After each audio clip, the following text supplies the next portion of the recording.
शिमला और दार्जिलिंग भी हिमालय के ही प्रदेश हैं, किंतु वहाँ मुझे हिमालय की महिमा का भान न हो सका। वहाँ मैं रहा भी थोड़े ही समय तक, फिर भी मुझे तो वह प्रदेश एक अंग्रेजी बस्ती जैसा लगा। अल्मोड़ा आकर अलबत्ता मैं इस बात की कल्पना कर सका कि हिमालय क्या है। ये कहा था महात्मा गांधी ने वर्ष 1929 में, जब वे अल्मोड़ा आए थे। अल्मोड़ा में 3 दिनों तक रहने पर उन्हें हिमालय को करीब से जानने का मौका मिला था। गांधी जी का हिमालय प्रेम सर्वविदित है। अल्मोड़ा के साथ साथ कौसानी भी गांधी जी के प्रिय स्थानों में से एक था। हिमालय की गोद में बसा कौसानी हिमालय के मनोरम दृश्यों का केंद्र है। हिमालय की प्राकृतिक सुंदरता और आबो हवा से गांधी जी को असीम शांति मिलती थी। यही कारण था कि वर्ष 1915 से 1945 के बीच गांधी जी 5 बार हिमालय दर्शन के लिए आज के राज्य उत्तराखंड में आए थे। गांधी जी के जीवन के एक एक पल ने अनेकों कहानियां बुनी हैं और गांधी जी के जीवन के हजारों दृष्टिकोण हो सकते हैं। जहां एक ओर वे सत्य अहिंसा के पक्षधर होकर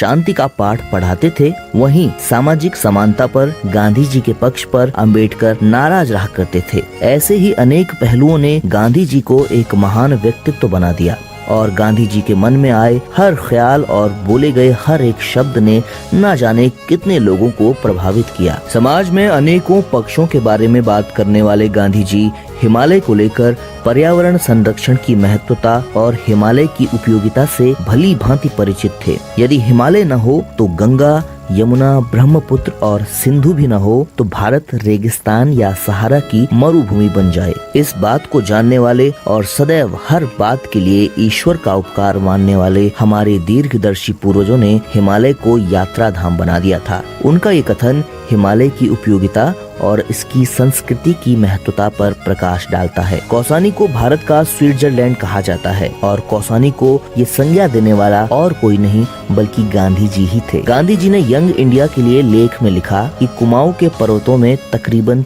3 सप्ताह तक रहते हुए उन्हें यह अनुभव हुआ कि देश में इतनी सुंदर जगहों के होते हुए भी देश के लोग स्वास्थ्य लाभ के लिए यूरोप एवं अन्य देशों की यात्रा क्यों करते होंगे। उन्होंने लिखा, हिमालय की स्वास्थ्यवर्धक जलवायु, इसका मनोहर दृश्य और चारों तरफ फैली हुई सुहावनी हरियाली यहाँ आपकी किसी भी अभिलाषा को अपूर्ण नहीं रखती। मैं सोचता हूँ कि इन पर्वतों के दृश्यों तथा जलवायु से बढ़कर होना तो दूर रहा, इनकी बराबरी भी संसार का कोई भी अन्य स्थान नहीं कर सकता। दुनिया को शांति का संदेश देने वाले गांधी के लिए मन की शांति का स्रोत यही हिमालय थे। वर्ष 1929 में स्वास्थ्य बिगड़ने पर भी वे पंडित नेहरू के आग्रह पर स्वास्थ्य लाभ के लिए अहमदाबाद से कुमाऊं की पहाड़ियों में यात्रा के लिए निकल पड़े थे। कौसानी को मिनी स्विट्जरलैंड बुलाने से लेकर हरिद्वार में धर्म के विषय में विस्तार से बात करने तक महात्मा गांधी के इन दौरों ने उत्तराखंड के लोगों के दिलो दिमाग में एक अमिट छाप छोड़ी है।